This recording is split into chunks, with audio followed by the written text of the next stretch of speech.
Well, welcome to this week's edition of Hawk Talk, sponsored by the DSU Heritage Foundation and Immovable Ministries. I'm Seth Morkirky. I'm Ellie Hanser. And Susanna is out of the office today. We don't know where she went. Actually, we do, but we decided to bring Ellie on for her first time.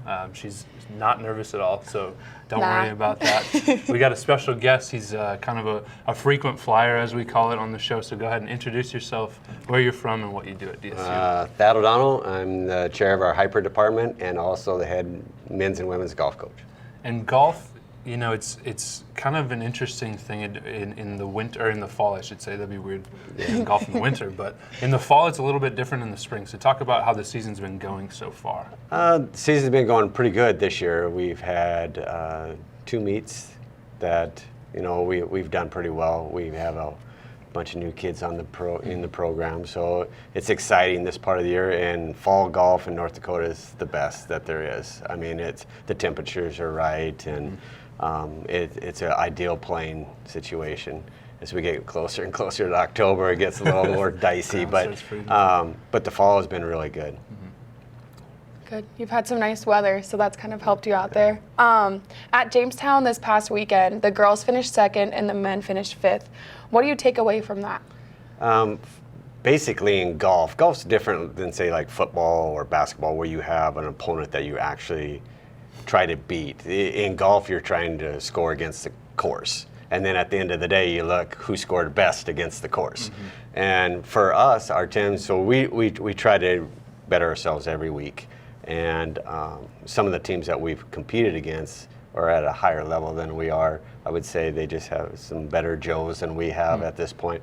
But we scored 297 on the men's side, which is the lowest we've scored in a long time. So that's average of 74 for all our guys. One of our guys shot 66, which was a tournament low. So we know we have the capability. Our issue right now is consistency. So the first round we shot 326, come back and shoot 297. So we know that they can do really well. It's like I tell them, if you can do it once, you can repeat it. So it's just a mindset of being able to do that, and a lot of it's maturity because we have young kids on our program. On the women's side, they've done a great job. They work hard. It's a good group. They want to do well, and they actually played really well too. Jay Steyer shot her personal best this weekend. So both the teams were excited. The progress we're making, we're going in the right direction.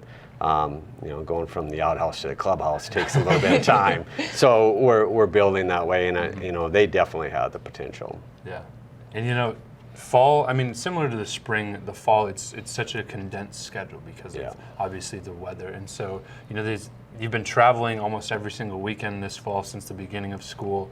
Does that take a toll on the golfers at all? Yes, there's, especially some of our young guys, they start getting overwhelmed. You know, school starts to build up. You know, the first week it's syllabus week, you know, it's all right. And then all of a sudden stuff starts rolling in, and then starts compounding with papers. And so we've had to have some heart-to-heart, you know, you'll be all right, you'll get through this, you just got to be organized. And so that part of it, and that plays a toll on their playing. I mean, they're stressed about school and then trying to compete. And in golf, it's such a finite sport that if there's any tension whatsoever, it shows in your swing, and it shows in how you play. So definitely being able to block that out for that 1.5 seconds of a swing. And I keep telling them, you only have to concentrate basically for 2 minutes the whole day. It takes you 6 hours to complete the round, but for 2 minutes you have to have total focus. So that part of it is tough, and it's adjustment. Our older kids adjusted, they've been through it. Our younger ones are still trying to get through that. Good. So you've also been involved in quite a few of other sports at DSU. Can you tell us about your career here? Some of the different things you've done. It's not an hour-long project. When I was I went to college here, and I wrestled. I was on the golf team, but it was more free golf than anything else. But then I came back, and first when I got done with school, I stayed and ran one of the resident halls. And our daughter was born actually when we were in the resident hall, so she was the youngest Blue Hawk that we had. But then I left and got my master's, and I taught in Wyoming for 3 or 4 years, and then I came back as the head wrestling and assistant football. I coached football for 8 years. And if you know, football and wrestling overlap dramatically. There's about a month where there overlaps. So I'd go to football practice, and then we'd have wrestling practice after that. And then on the weekends we had the overlap. So it was very stressing on family and on everything. So then had an opportunity. Dwayne Monlux graduated and wanted to stick around, so we were able to get him into a position. And then I took over the cross country. So then I ran wrestling and cross country and did cross country for 8 years. And then when we made a change in our basketball and AD position, and the golf was open, I said, well, I would do golf. We had somebody that would be able to do cross country. So then I took over the golf. So I've been doing, and then I did wrestling and golf for a while. And then I also took over the chair of our department. So then after a couple of years of doing all three, that was a little bit much. So then they hired Justin Schleck as full-time wrestling. So then so now we're at where we're supposed to be. Wow. That's a very busy resume. Yeah, over 20, I don't know, 25 years, I guess. And it speaks to how much you care about this, Oh this yeah, university. very, very vested in it. Yeah, Yeah. we love that.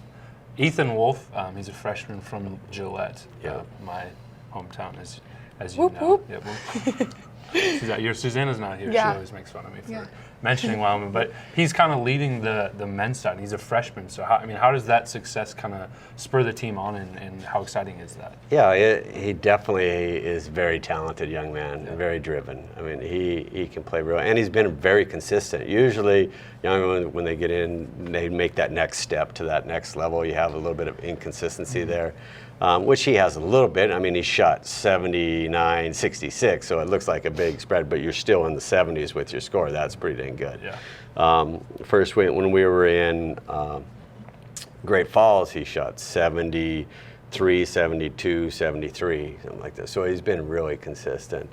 A good player, he hits the ball a long ways. As far as the rest of the team, they've bonded, especially the young guys have bonded together really well. They go out and they tease each other, and he already got they call him Gary for some reason. Nothing associated, but his name Gary. So, Okay.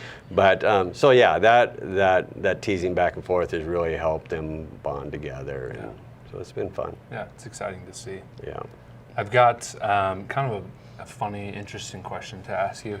You've seen quite a few trends happen through your lifetime, but also at DSU. So what's something that's really popular right now, but in 5 years is going to be like not popular and almost like ridiculous or embarrassing for people to be doing? For embarrassing? I don't know. It's all embarrassing to me for some of those things that those kids do. It's just like every social media thing is like, but I don't know. I don't know what's going to come in that is. I guess that's a pretty good question. It has to do something with social media, the way they're things that they put on there. It's something. It's not going to be popular. Something new is going to take over. I wish I knew what it was. Jump right on it. We can get on that. Elliot will put you on that. Okay. Yeah. Okay, I'm on it. I'll figure it out. Yeah, Next that'd be good. multimillionaire right here. Okay. Yeah. Well, this past Then you donate it to the foundation. Yeah. All proceeds go to the foundation and golf scholarships. Golf. I was going to say There you golf. go. Yeah. There you go. Yeah. I think we could do it. We got it. Okay, perfect. Well, this past summer I golfed twice for the first time in like 8-10 years or something like that. So I want to know if there's any first-time golfers or people who haven't golfed in a while, what's the best advice you can give them? Just the easiest thing, most low-hanging fruit. Yeah, the golf is a game of repetition. So if you want to be good at it, you just got to repeat it over. You look at, if you watch the PGA or watch golf on TV, you watch the real good players, they all have different swings. Yeah. But they're making contact with the ball. They make good contact. So the big thing is just learning to make contact and then just adjusting from there. So there's no magic pill or anything. It's just a game of repetition. So. Yeah. And patience. And patience, yes. Are you good at that, Seth, or no?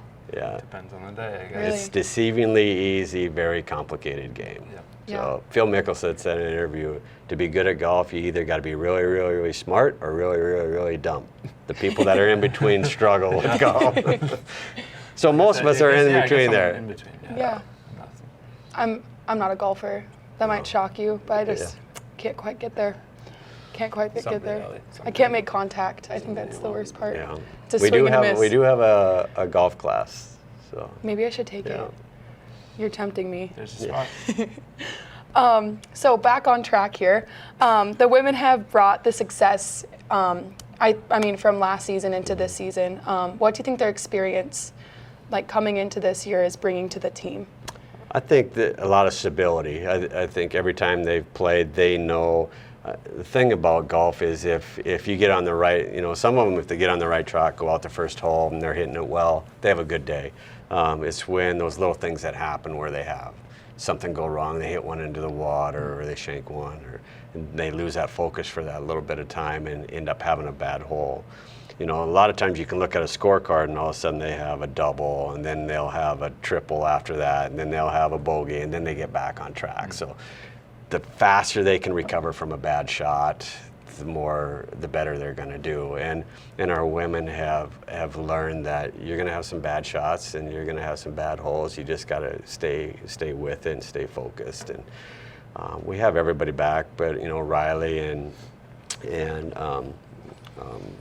Riley was our best player last year, our number one. So replacing her was tough to do, but a couple of them, Natalie has really grown, and she's a senior now, and it's surprising how much she's gotten better. Yeah. She's always known that she could play in the 80s, and now she's done that pretty much every time she's played. So gaining that confidence also from last year to this year helps tremendously. I mean, golf is a game of confidence and repetition. So I think it's fun to see they're pretty stable right now.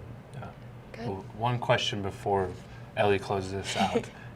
You guys are heading to Bully Pulpit this weekend. It's a beautiful course. I've heard that it's tough to play. I mean, Yeah, obviously yeah. it's a tough. So talk about what that's going to be like as the last tournament of the year. Fall season's closing out, and how are we going to do? Yeah, Bully they treat us really well. Patrick, the pro out there, and he was a pro here in town. So they treat us really well. It's a super nice course, and South Dakota Tech is coming up and a couple other teams, and they really it's a beautiful course, and sometimes that's the only time those guys get a chance to play on a course like that, some of the kids. So giving them that experience is really important, especially for our kids. All the new kids haven't played it. We played it early in the year, but it's tough to play in competition. And I always tell kids there's a difference between competing and playing. Yeah. Playing, you go out and you hit it, you get one in the trees. All right, we'll just drop one play. Competing, you're counting all those little errors, and from playing to competing, that's a huge step. And our kids struggle with, almost everybody struggles with Bully because it is a tough course to play. So they're not real excited about playing it because they know how tough it is, but it definitely is a great experience for our kids to be able to play at home. It's not home, but be able to play closer to home, sleep in their own bed is a big thing. Right.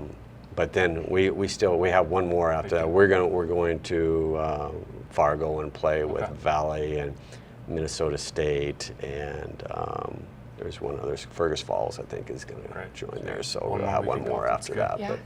But yeah, they're definitely excited being able to sleep in their own bed and play. Right. Yeah, that'll be nice. So as we close off here, we always like to ask, what does DSU mean to you? Pretty much my whole adult life I've been involved in it. Since I've been 18, I've been involved in guess how old I am now. Yeah. But it's a lot. I mean, and I always say at some point we're going to have the right people in the right spots. Everybody all the alumni talk about Dickinson, all the experiences they have. Just in the groups that I've been involved with, the different teams, you always have alumni that come back, and it's great to talk to them and hear their experiences. And it's never the win-losses. It's never the score. I mean, we'll always talk about, Ethan's 66 that he had at because that's the best score we've had ever.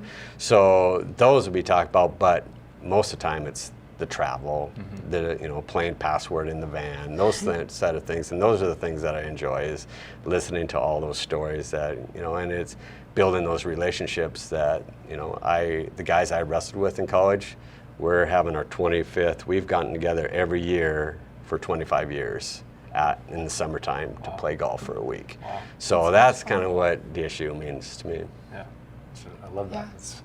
I hope someday, I think all of us probably hope the same thing. 25 years down the road, we can be playing golf. Maybe not golf for me or you, but Yeah, you'll get it. Yeah. You got 25 years. Yeah, you're right. well, thank you for coming on. We're looking forward to the rest that the fall has, the next 2 weekends, and then we'll get you back on in the spring, of course. Sounds good. And we'll be back right after this talking with a volleyball athlete. Hey guys, it's Tyler with Immovable Ministries here, and I'm so excited to be able to be the sponsor for this year's Hawk Talk. If you'd like to find out more about Immovable Ministries, you can visit our website at immovableministries.com.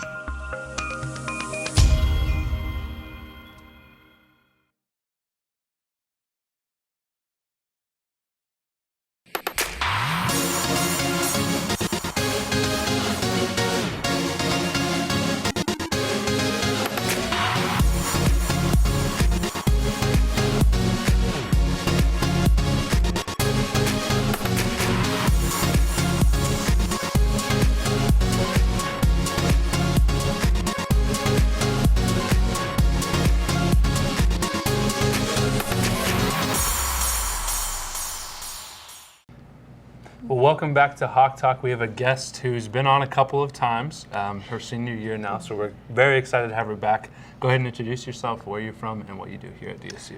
My name is Kira Stuckey. I am a senior volleyball player from Huntley, Montana. And it's senior season. It's crazy to think that you guys are both seniors already. It's been, just an incredible start to your guys' senior year. So talk about the past 6 games you've had. Yeah, the past 6 games we've been super pleased with how we've played. We had a really, really good preseason, and we were unsure of what was to come, obviously, but just super, super happy. Denver was awesome. We played really, really well, and then to come play at home and get that first home opener was really exciting too. Yeah, you mentioned you're from Huntley, Montana. Why did you choose to come to North Dakota and to Dickinson especially? I went on a couple different recruiting trips, and when I came here, it was just like the best fit. Everything was great, and I came and got stuck here in a snowstorm, which doesn't make a lot of sense why I chose it.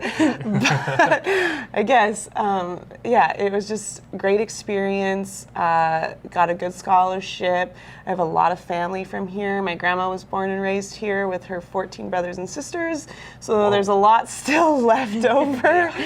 So having family that is actual family is really nice, but then also just the welcoming family that DSU was. Right. Yeah. Yeah, I think that's what a lot of people have said about their recruiting trips. So you've been a starting setter since your freshman year. Can you tell us a little bit about what that progression looked like throughout the years? Yeah, so at the beginning, wasn't sure if I was gonna start or not. I was just happy to be a part of the program, and I got the opportunity to start and had a really good freshman year. We had good seniors that year. I got to set with Danny Boyette, and so that was really cool. She taught me a lot as a young setter, and I came from a successful high school program, but still the transition in from high school into the college game was pretty different. But from that point on, it just kept getting better and better, and there's obviously the handful of us, Ellie, Kennedy, and I, have all been together since the beginning, and so we've just kind of grown closer. I've set Ellie for 4 years, so it's pretty nice when you get to set the same person for 4 years. You get a pretty good connection, so that's exciting too. Yeah. Are there any big traditions that you or the team like to do before games? Well, we usually have some sort of dance party, but our biggest tradition, the thing we do before every game, when we leave the locker room, we do a thing called Hit the Hawk, and every door we go into, you jump up and you like slap the top above the door. It's just basically like remembering that we're all Hawks and like this is what we're playing for, sort of thing. Yeah. Yeah. I don't really know how that started, but it's kind of No. cool. We've done it for 4 years now. Keep it going, I guess. Yeah. Well, you know, the volleyball, well, I guess, and softball are the only two sports that you can really like do some crazy cheers, which kind of upsets me. I would love to be like on the sideline of football and just like be yelling out crazy stuff. But anyways, explain some of those cheers that you guys have. You know, the jumping around, all that stuff. Well, our thing is to do the hang loose every time, like anything good happens. Like I feel like I catch myself looking at pictures and I always have the hang loose sign in them, just randomly throughout a play. I don't know. That's the one we do, and that's kind of our ace cheer. And then we have block parties. When we get a pretty big block, everybody on the sidelines jumps up and down just Block because. party, that's cool. But I don't know. It's fun to get excited. Excitement brings out good play. So Yeah. Yeah. Jim Loud. Yeah, Yeah. we had a pretty loud one, I thought, on Friday. So last weekend was the home opener. What was it like getting to play at Scott Gym finally? finally. It was so surreal. I didn't have class on Fridays, and so I was Waiting just all like day. ready the whole entire day. I was like, when is it gonna be here? And we even had the early game. But yeah, it was just awesome. We brought in a great crowd. The crowd was awesome. Student section, and just everybody else. Like so many people from the community came out, and I think it was really important that we also won that game because Yeah. I think people are gonna want to come back and watch us, which I agree. hope they do. But They will. Oh, yeah. Looking ahead to this weekend, you know, it starts conference play. It's finally, I mean, seems like volleyball just started, but it didn't actually just start. And now we're into conference play, playing Viterbo. I think they're 6th in the nation, and then Waldorf on Saturday, which is a special night, MS night, and we're excited for that. Talk about, I mean, the game plan for this weekend. It's two. I mean, you don't want to overplay, but you don't want to underplay them either. So talk about the yeah. weekend. So for the weekend, I think like our biggest thing is we just need to stay humble and not put a name to anybody. Like if we think about Viterbo, like they're 6th in the nation, like still volleyball. Like anybody can have a good game, anybody can have a bad game. Like we just gotta come out and play the game that we know how to play. And when we play our game, we're very successful. I think that's with the whole conference. Like last year, our conference was all over the place. People were beaten, like Dakota State Right. beat Viterbo, which was, I mean, that was awesome, great, but like, what the heck? And so I think that's kind of like something that we need to think about is anybody can beat anybody, and we just got to take the names off of everybody. Right. Yeah. Yeah. Go and get some wins. Oh, yeah. Get some Yeah. dubs. Okay, so kind of switching gears here. In one word, how would you sum up the internet? Or in one sentence, sorry. One sentence. We like to throw crazy questions. Yeah, some in there crazy always questions. Just to get you The thinking. internet? Yeah. I want to say something that's kind of mean, but the internet is a battery waster. I always waste my battery. Like if you think about using the internet all the time, like whether it's Wi-Fi or whatever, like it's just a battery drainer. Waste you out. That's. Yeah, I like that. Yeah. I don't that's know. Very, yeah. Very well said. That was I thought wise. there's That was bad good. stuff on there. So but- wise. Transitioning back to volleyball, the JV program has just. I don't know if we ever actually had it before. Maybe we did, but we brought it back if we did. But it's kind of. It's been exciting to know that the younger girls can kind of play. They don't have to take that redshirt year. They get to jump right in, and it's almost a transition year for them. So talk about you know what that enhancement has done and how it's helped the team. Yeah, it's been really good for, like you said, like people don't have to redshirt. And when there's such a select few, like in the past, in our 4 years, I want to say like 2 of the 3 years, there's been like 2 girls that have redshirted. And like now they don't have to do that. They don't have to just not be able to play. Like they get to practice still, and they get to have something to look forward to. You know, like if you're a redshirt, I mean, we didn't have to redshirt. We didn't get to redshirt, but they like they just don't have that game to look forward to. So now they can actually put what they've been working on into the play instead of just waiting for a whole nother season. Yeah. And it's been really cool, like, to watch them grow through that too. Yeah. So I think that's what Yeah. the intention is Yeah. for JV. We're looking forward to basketball. We'll be having JV next year, and so that's going to be very exciting to watch that. I want to throw another crazy question at you. This one's easy. Who is either your most or the most important superhero or your favorite superhero, and why? Superheroes. Gosh, this wasn't easy. Let's see. I would say probably Hulk. Well, I know, right? Just because of the super strength. I don't know. I like it. Ellie, what about you? I don't know. What was like the comic books when we were younger with the one that would like Captain Captain Underpants? Okay. I think he was a good staple, you know. Yeah. Yeah. What about you? Batman's my favorite. I think Batman. He's one of the, I think he just gets he's one of those guys who just had a really tough life. He watched his parents die in front of him. I've been thinking about this all day, actually. Just Batman on my mind. He watched his parents die right in front of him, went through some hard times, and had to put on this show of like, I'm a bad boy, but he's actually the hero of the city. So he just puts on the mask. I like it. Yeah. I didn't think that much into my Captain Underpants Sorry. one, but Whatever, it's all right. I was impressed with that. Thanks. Okay, we always like to end our interviews with this last question. What does DSU mean to you? DSU is for sure a family. I said that last year, and I mean it again. I have met some of my best friends here. I've made some of the best memories. The community just so supportive. Getting to work at the foundation too. I've met a lot of really, really great people. It's really cool to see like all the support that they give, not just to me, but like to DSU athletes in general. Like being an athlete at DSU is, you're put on a pretty high pedestal here in this town, and it's awesome. I wouldn't want it any other way. Yeah, well said. Well, we're looking forward to this weekend especially, but also the rest of the year. And as conference play gets going, we're excited for all that's going to come. Yeah. Yeah. Come out to MS Night on Saturday at 6 in the Scott Gym. Yeah. Yeah, Come buddy. support. Yeah. Come support. Come And support. Friday too, I And guess. Friday. Yeah, like if you want. Saturday. Yeah.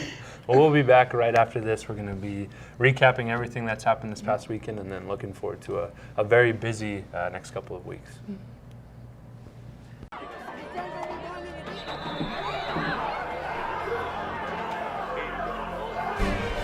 come your Bulldogs.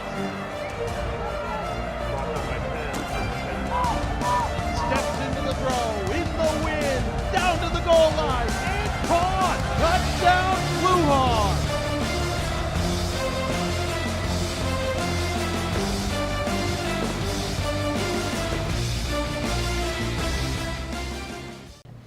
Well, welcome back to Hawk Talk. We have a guest who's going to help us recap, but not only is he a guest, he is actually the second co-host who's going to be taking over the show. I know you all been waiting patiently for that, so we're excited. These two are now the face of Hawk Talk. Coulter, go ahead and introduce yourself. Where are you from? I'm and what do you do Coulter. here? I'm Coulter Hickok. I'm from Bridger, Montana, but I went to school in Laurel, Montana. And bold statement here, Seth. Montana is the best-known state. Okay. Oh, he went there. You really did. He went there. Well, I guess it'll be For a Montana, three-way too. battle from Yeah. Wyoming, North Dakota, and then Montana. That's how we'll go. Oh. Well, we're gonna recap.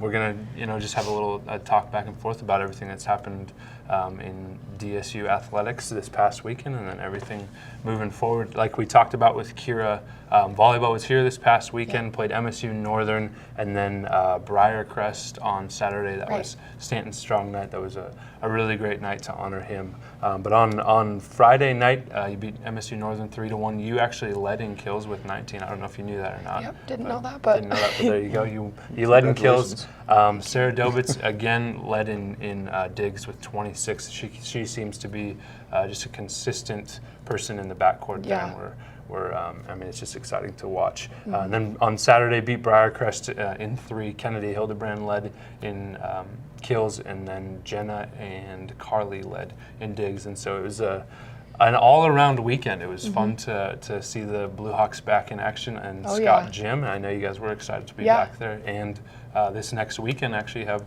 some home games on Friday playing Viterbo and Saturday playing Waldorf. Talk about the Waldorf game and the MS night that is. Yep, so on Saturday we have MS night. That is for my mom and Carly, Cleveland's mom as well. Both of our parents have MS, or both of our moms have MS, and it just is a night to support our strong mamas. So it'll be fun if you guys can make it out, wear something orange. And Orange, okay. yeah, orange is the color. Theme on yeah. Saturday, yeah. Friday. Do you know what it is on Friday?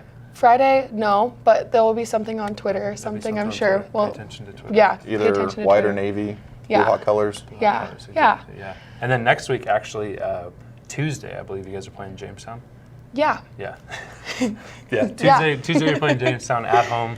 First time we played Jamestown at home in a couple of years, quite honestly. And so they're also ranked in the national polls, and I know you guys are not worried about that, but we're excited to see the Blue Hawks take on another ranked opponent. Yeah, it'll be fun. Yeah. Oh yeah.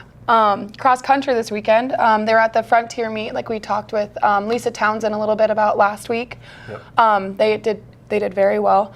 Men, they finished 7th, and Hunter Flynn was up there finishing 19th. And then for the women, they also finished 7th, and Lisa Townsend finished 20th. Yeah. Which they were both actually the conference runners of the week last week, so they could. Yeah. Who knows? They might happen again. That'd be yeah, awesome. yeah, they've been pretty killing sweet. it. Yeah. And then in golf, we talked with Thad. I mean, like he said, Ethan Wolf on the men's side shot that 66. That's the best score they've had. They were at Jamestown the past couple of days, or the beginning of the week.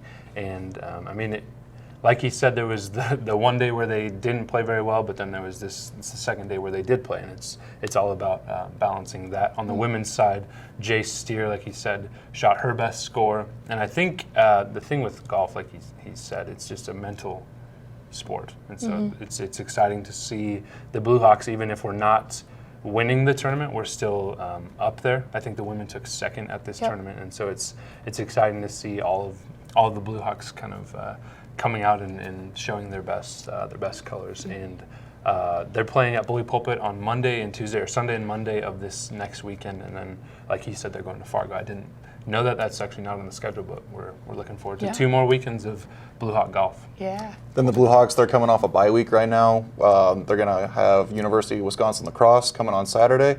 That game is at 1 o'clock. Yeah, lacrosse, they got to make that 17-hour drive. Blue Hawks made it last year. We got quarterback Hayden Gibson. He was the Offensive Player of the Week for the North Star. So hopefully he might be able to regain that title. And but yeah, the defense is looking pretty solid for the Blue Hawks this year. Yeah, and one other thing we're excited to announce on Saturday at the tailgate. If you've never been to a tailgate before, they start at 10. They last until about 12:45, right before kickoff. One thing we're going to do this weekend is actually have a college game day. We're going to call it Blue Hawk Game Day. You'll see a couple familiar faces out there, but we're going to be shooting a show in the tailgate area, and I am very excited for that. Yeah. Sounds pretty good. You get good food. You Good got to food. meet great people. Great people. Go Blue Hawks, right? Oh Hawks yeah. are up. Yeah, Hawks are up. Well, that closes us out for this week, I should say. Yeah. Looking forward to the Blue Hawks, everything that's happening this weekend. It's a busy weekend at home. Like you said, come out and check the Blue Hawks out in volleyball on Friday night at 6. Yeah. At 6. Football on Saturday at 1, and then volleyball again at 6 on Saturday. Yep. We're excited. If you get a chance to go check out golf at Bully Pulpit, do that too. It's a beautiful course, and it's going to be a couple of beautiful days.